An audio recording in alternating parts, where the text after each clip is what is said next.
"Don't hurt her, sell her to me," growled the weathered cowboy, rein slack in his calloused hand. When he saw the trembling black girl beaten by her cruel stepmother in the dust of the frontier street, to the townsfolk of Bitter Creek, the girl was nothing but a burden in rags, abandoned, worthless, destined for a lifetime of servitude beneath hands that would never show mercy. Into this silence stepped the mysterious drifter, an outsider carrying secrets darker than his weathered coat, yet offering something no one expected: dignity where others saw only property. But the girl harbors a dangerous gift that could expose every lie this town was built on, and the stepmother who claims to own her guards secrets worth killing for.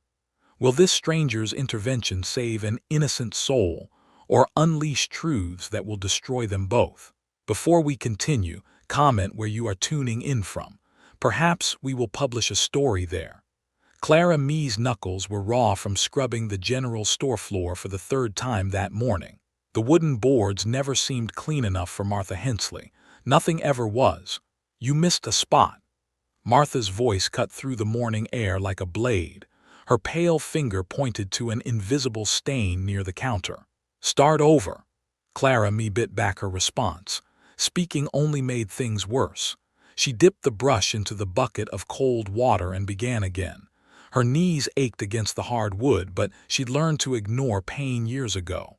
The bell above the door chimed as Mrs. Patterson entered. The widow smiled kindly at Clara Mee before approaching the counter. Martha's demeanor shifted instantly, her harsh expression melting into practiced sweetness. "Good morning, Mrs. Patterson. How can I help you today?" Clara Mee continued scrubbing, invisible as always. She'd grown used to being furniture in the presence of real customers. Her stomach growled, but breakfast wouldn't come until all chores were finished, if they were finished to Martha's satisfaction. "Just some flour and sugar, Martha. My granddaughter is visiting next week." "How wonderful. Children bring such joy." Clara Mee's jaw tightened. Martha spoke of children like she understood love, like she hadn't spent 15 years crushing every spark of hope from the girl under her roof. Mrs. Patterson's coins clinked on the counter. As Martha counted them, her fingers brushed against Clara Mee's hand, reaching for a dropped cloth. The contact sent lightning through Clara Mee's skull. Images flashed behind her eyes. Grief. Loneliness. A wooden box hidden beneath floorboards. Clara Mee jerked her hand away, gasping. The visions always came without warning, always left her dizzy and confused. Martha said they were fits sent by the devil to punish her wickedness. "What's wrong with that girl?" Mrs. Patterson whispered. "Don't mind her. She has spells sometimes. Doctor says it's nothing contagious." Clara Mee's cheeks burned. She focused on the floor, scrubbing harder. The episodes had started after her parents died, though she barely remembered them now. Martha said thinking about the past only made the fits worse. After Mrs. Patterson left, Martha's mask fell away. "Clean yourself up. Mr. Jameson is coming to look at you today." Clara Mee's blood turned to ice. She knew that name. Jameson ran cattle 20 miles east. His hired hands whispered stories about disappeared workers and unmarked graves. "You're 17 now. Time you learn to earn your keep properly." "I work every day. I do everything you ask." Martha's hand cracked across Clara Mee's cheek. The familiar sting brought tears she refused to shed. "Don't talk back to me. You eat my food, sleep under my roof. You owe me everything." Clara Mee touched her burning cheek. Through the window, she watched normal families going about their morning routines. Children laughed in the street while their mothers smiled. She wondered what that felt like. "Mr. Jameson needs workers for his ranch. Strong backs, willing hands. You'll be perfect." The words hit Clara Mee like physical blows. She'd heard what happened to workers at Jameson's ranch. They arrived hopeful and left broken, if they left at all. "Please, I'll work harder. I'll do anything. You'll do what I tell you, like always." Clara Mee's hands shook as she continued scrubbing. The floorboards blurred through her tears. 15 years of servitude, and this was her reward. This was her future. The morning dragged on. Martha found fault with every task. The shelves weren't straight enough. The windows had streaks. The counter needed more polish. Each criticism came with increasing anger, as if Clara Mee's very existence offended her. By noon, a small crowd had gathered outside. Word traveled fast in Bitter Creek. Martha grabbed Clara Mee's wrist and dragged her toward the door. "Time for everyone to see what happens to thieves. I didn't steal anything. A whole sack of flour is missing. Who else could have taken it?" Clara Mee's heart hammered against her ribs. She knew Martha had sold that flour to the saloon keeper yesterday, but no one would believe her word against Martha's. The street felt like a stage. Faces stared from doorways and windows. Some looked uncomfortable, others eager for entertainment. None offered help. Martha produced a wooden switch from behind her back. The same switch she'd used countless times before, but never in public. This was meant as a lesson for everyone. Let this be a warning about the consequences of theft. The first blow landed across Clara Mee's shoulders. Pain exploded down her spine, but she refused to cry out. The second strike hit her arms as she tried to shield herself. The third caught her across the back of her legs. "Please stop," she whispered. Martha raised the switch again. Clara Mee closed her eyes, bracing for another blow that would never come. Hoofbeats thundered down the main street. A lone rider approached, his horse kicking up clouds of dust. The man sat tall in his saddle despite his weathered appearance. His eyes were hard as flint, but something deeper lurked beneath the surface. The crowd fell silent. Even Martha lowered her weapon. The stranger's gaze moved from Martha to Clara Mee, taking in the scene with calm assessment. When he spoke, his voice carried quiet authority that made everyone listen. "Don't hurt her. Sell her to me." The stranger's words hung in the air like smoke from a gunshot. Martha's eyes widened, then narrowed with calculation. Money always spoke louder than cruelty in her world. "She's worth $50, Martha said, testing the waters. The cowboy reached into his coat without hesitation. Gold coins clinked as they hit Martha's palm. More money than Clara Mee had ever seen. "Done." Martha pocketed the coins with unseemly haste. Clara Mee felt her world shift beneath her feet. Sold like livestock, traded like property. Her legs trembled as the reality sank in. The stranger dismounted and approached slowly. His movements held no threat, but Clara Mee flinched anyway. 15 years of abuse had taught her to expect pain from every outstretched hand. "Easy now, I'm not going to hurt you." When his fingers touched hers to help her stand, Clara Mee's world exploded. Images crashed through her mind with stunning clarity. A young girl with pigtails laughing in a meadow. The same girl pale and still in a small wooden coffin. Overwhelming grief that nearly brought him to his knees. The stranger's daughter, dead from fever 3 winters ago. His heart shattered beyond repair, carrying guilt that ate at him like acid. But underneath the pain, Clara Mee felt something else. Genuine kindness. A desperate need to protect someone, anyone, the way he'd failed to protect his own child. She gasped and stumbled backward. The visions had never been this clear, this detailed. Usually they came in fragments, confusing flashes she couldn't understand. This time she saw everything. "You all right, miss?" Clara Mee stared at him with new eyes. This man meant no harm. For the first time in her life, someone had intervened not to hurt her but to help her. The realization nearly knocked her breathless. "I'm fine." But she wasn't fine. Everything she thought she knew about herself was crumbling. The fits Martha called devil's work weren't punishment. They were something else entirely. The stranger introduced himself as Jonah's Creed. He led her to the boarding house and paid for a room with meals included. Clara Mee sat on the narrow bed, afraid to touch anything. Afraid this kindness was another cruel dream. "Get some rest. We'll talk tomorrow."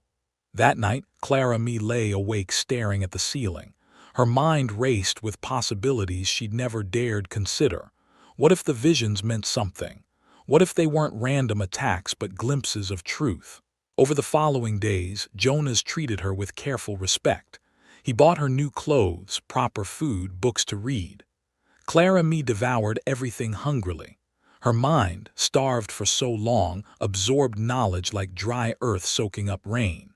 "You learn fast," Jonas observed as she worked through a primer. Martha said reading would give me ideas above my station. What do you think about that? Clara me considered carefully. I think Martha was afraid of what I might learn. Jonas smiled. It was the first genuine smile she'd seen directed at her in years. As days passed, Clara me began testing her strange ability. When the boarding house owner, Mrs. Kowalski, brought meals, Clara me would brush her hand casually. Images of the woman's homeland flooded through her. Memories of family left behind, hope for children who might visit someday. The saloon keeper's daughter came crying about her father's drinking. Clara me took her hand gently and saw the truth. The man wasn't drinking from weakness but from shame. His business was failing, and he felt like a failure as a father. Tell him you're proud of him, Clara me suggested. Tell him you know he's doing his best. The girl looked puzzled but followed the advice. Within a week, father and daughter had reconciled, and the man had found new investors for his struggling business. Word spread quietly through Bitter Creek. People began seeking Clara me's counsel, calling it intuition or wisdom beyond her years. She helped Mrs. Patterson locate her late husband's savings by touching the widow's gloves and seeing where the money was hidden. She prevented a barn fire by warning the distracted blacksmith after sensing his grief through a handshake. But not everyone welcomed her growing influence. Martha watched from across the street with burning hatred. Banker Silas Webb saw Clara me's insights as threats to his shady dealings. Whispers began following her through town. Unnatural, some said. Witchcraft, others murmured. Clara me learned to ignore the talk. For the first time in her life, people looked at her with respect instead of contempt. Children smiled when she passed. Adults sought her advice. She was becoming someone who mattered. The test came when a federal marshal arrived investigating a missing person case. His partner had vanished while tracking stolen cattle. The man was desperate, running out of leads. Martha saw her opportunity. She approached the marshal with poison in her voice. "That girl's been telling fortunes, claiming she can see things. It's devil's work, I tell you." The marshal, a practical man named Hayes, decided to investigate. He found Clara me helping Jonas repair a fence behind the boarding house. "Miss, I hear you have special insight into things." Clara me felt the familiar flutter of fear, but Jonas stood beside her, steady and reassuring. She'd seen his faith in her through their brief touches. It gave her strength. "I can sometimes sense things about people. My partner's been missing for days. If you're truly gifted, help me find him." Clara me hesitated, then extended her hand. Marshal Hayes clasped it firmly.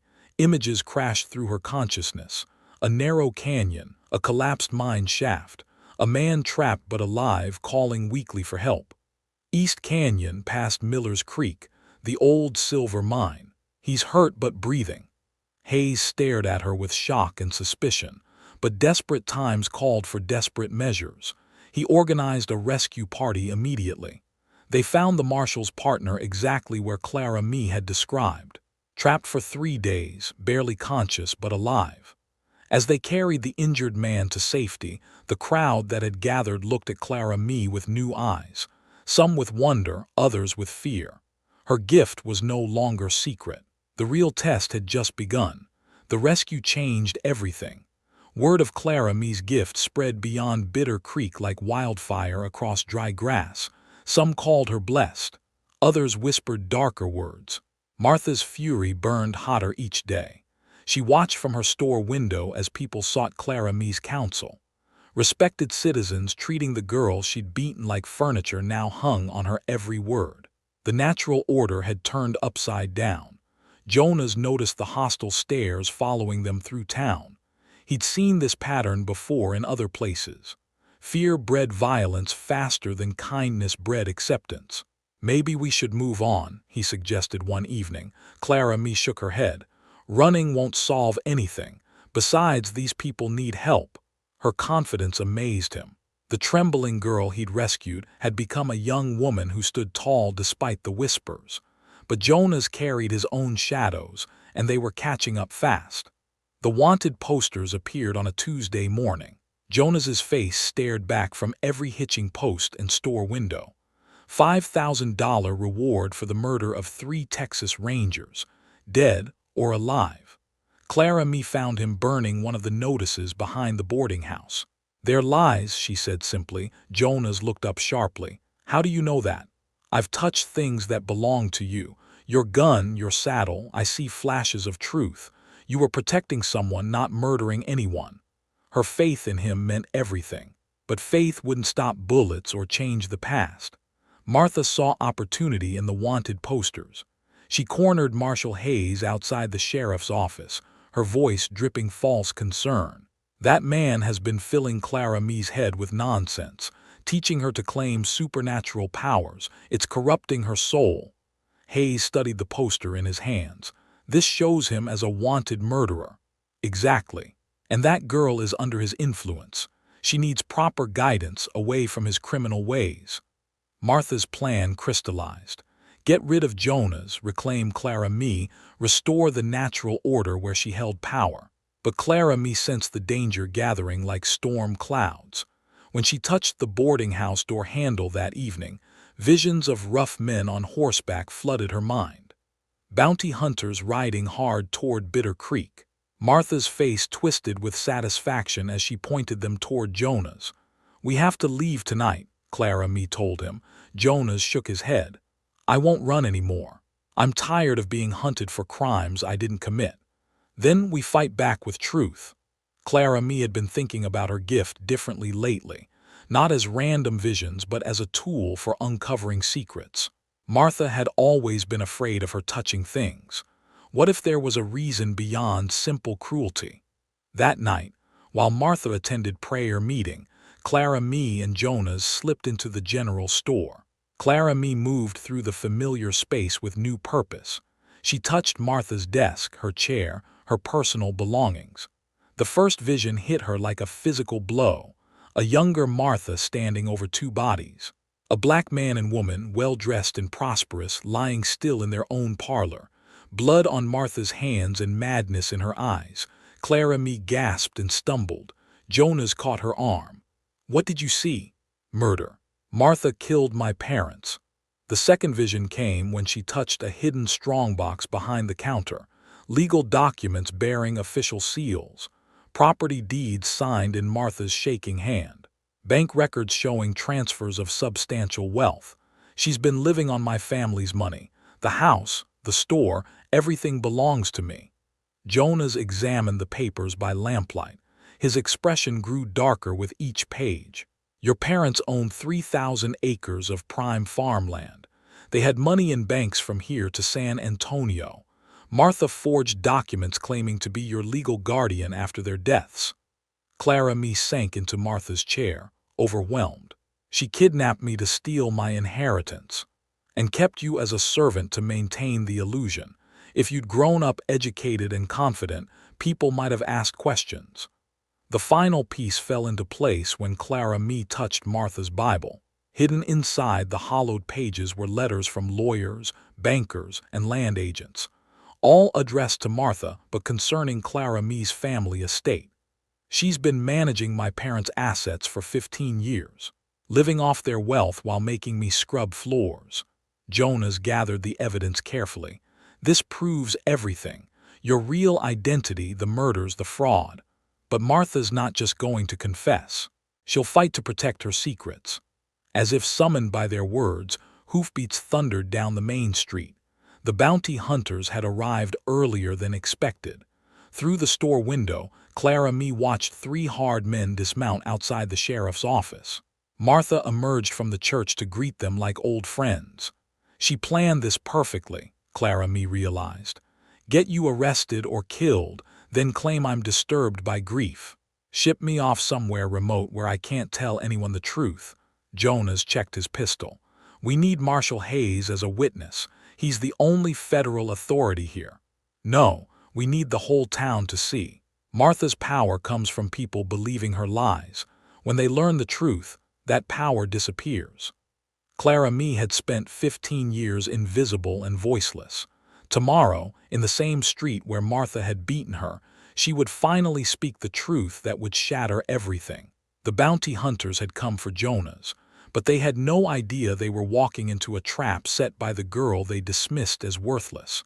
Dawn would bring justice, or it would bring death. Either way, the lies would finally end. Dawn broke gray and cold over Bitter Creek. Clara Mee stood in the same street where Martha had beaten her weeks ago. This time, she held her head high. The bounty hunters emerged from the hotel, spurs jingling against wooden sidewalks. 3 men with hard eyes and harder hearts. They tracked Jonah's creed across 2 territories for the reward money. Marshal Hayes waited near the sheriff's office, hand resting on his gun. The federal lawman had agreed to witness whatever was about to unfold. Clara Mee's rescue of his partner had earned her that much. Martha appeared from the general store, her face a mask of righteous satisfaction. She'd waited 15 years for this moment. Justice for the uppity girl who dared rise above her station. "There's your murderer," Martha called out, pointing at Jonah's. The lead bounty hunter stepped forward. His name was Cobb, and killing came easier to him than breathing. He'd planned to take Jonah's dead rather than risk a fight. Jonah's creed: "You're wanted for the murder of 3 Texas Rangers." Jonah stood calmly beside Clara Mee. "I never killed any Rangers. Prove it in court if you live that long." Cobb's hand moved toward his gun. Clara Mee stepped between them. "Before you do anything permanent, Marshal Hayes should see this." She produced the documents from Martha's strongbox. Legal papers that told a story of murder and theft spanning decades. "These prove Martha Hensley killed my parents and stole their fortune. She's been living on blood money while keeping me as a slave." Martha's face went white, then red with rage. "Lies," the girl's disturbed. "She's been making up stories since that drifter filled her head with nonsense." "Then you won't mind if Marshal Hayes examines the evidence." Hayes took the papers with growing interest. Property deeds, bank records, forged guardianship documents. Each page painted a clearer picture of elaborate fraud. "These documents show the Washingtons owned substantial property. They name Clara Mee Washington as sole heir." "Washington," Martha's voice cracked. "Her name is Clara Mee Johnson. She's nobody special. According to these records, her parents were Samuel and Rebecca Washington, prosperous landowners who died under suspicious circumstances 15 years ago." The crowd that had gathered murmured with shock. Clara Mee Washington, not some nameless orphan, but the daughter of one of the territory's wealthiest black families. Cobb grew impatient. "This doesn't change anything. Creed's still wanted for murder." Clara Mee turned to him with steady eyes. "Would you like to know who really killed those Rangers?" She extended her hand toward Cobb. He jerked backward as if she'd offered him a snake. "I don't truck with witchcraft." "Then touch this instead." Clara Mee produced Jonas's badge from her pocket, the tin star he'd worn as a Texas Ranger before his world collapsed. She pressed it into Marshal Hayes's palm. "See the truth for yourself." Hayes felt nothing but cold metal, but Clara Mee's gift worked differently now. She touched his hand while he held the badge, using him as a conduit to share her vision. Images flooded Hayes's mind. Jonah's arriving at a remote cabin to investigate reports of Ranger corruption. Finding his 3 colleagues already dead, killed by the real criminals they'd been tracking. Gunmen emerging from the shadows to frame Jonah's for the murders. Hayes gasped and dropped the badge. "Good Lord. You saw it too, didn't you?" Clara Mee asked. "The truth about what really happened." Hayes nodded slowly. Creed was set up. The real killers murdered his fellow Rangers and left evidence pointing to him. Cobb's expression shifted from confidence to concern. "That's impossible. You can't see things that happened in the past." "She can," said Mrs. Patterson from the crowd. "She found my husband's hidden money the same way." "Help me locate that missing marshal too," added the blacksmith. More voices joined in. People Clara Mee had helped with her gift stood up for her now. The tide of public opinion was turning. Martha saw her carefully constructed world crumbling. "She's a fraud, a witch. Don't let her bewitch you all."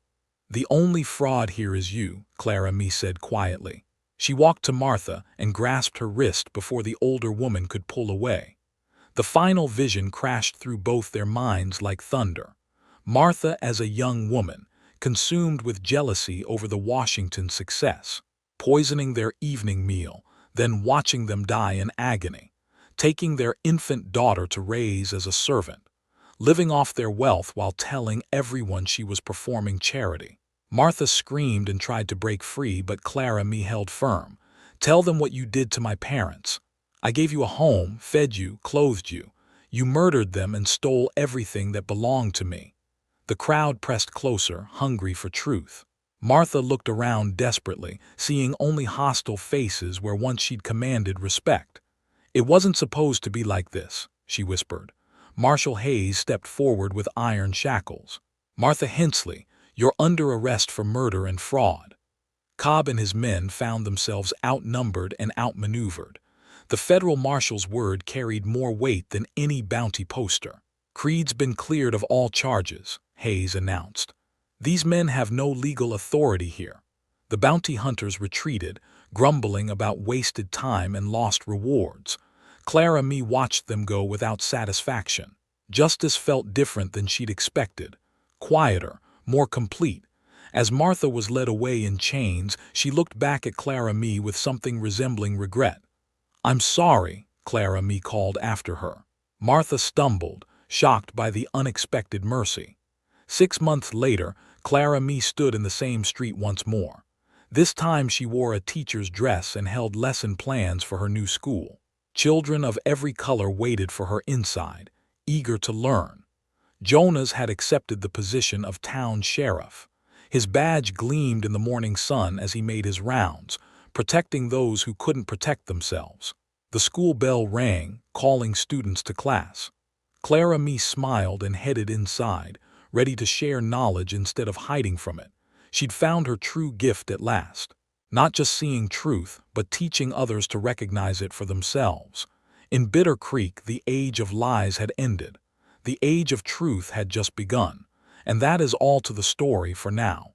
Please let me know where you are tuning in from. Perhaps we will create a story there. Consider liking this video and subscribing to our channel.